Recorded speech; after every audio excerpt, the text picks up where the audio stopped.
l'efficacité de nos remèdes sélectionnés, nous avons pensé à faire un test sur le pH, pour voir si le pH a une influence sur la brûlure. En effet, nous nous demandons si lorsqu'on prend un remède qui va baisser le pH, l'intensité de la brûlure diminuera ou pas.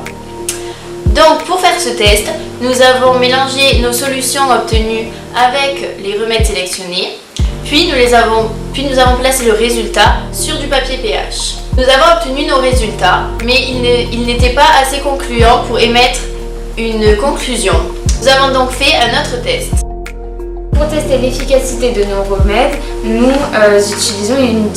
faisons une dilution avec le baume du tigre parce que nos résultats n'étaient pas concluants lors de notre photographie sur couche mince.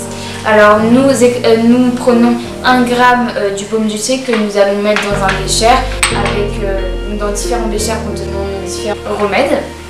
Donc plus le baume du tigre se mélange facilement avec les remèdes, plus il sera efficace, parce que selon notre hypothèse, la sensation de brûlure provoquée par la capsaïcine partira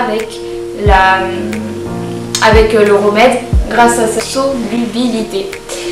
Donc nos remèdes les plus efficaces avec cette dilution étaient le lait et l'huile, et nous allons donc confirmer ça avec le test des cobayes.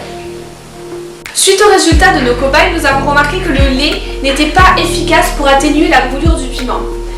Nous avons donc fait des recherches pour comprendre pourquoi notre hypothèse n'était pas concluante.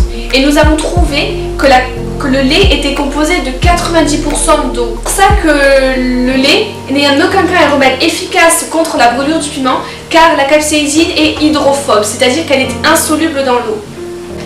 Nous en concluons donc que les 2 remèdes les plus efficaces sont l'huile, composée principalement de matière grasse, et le pain, constitué pour sa mie de pain qui atténuera la brûlure du piment.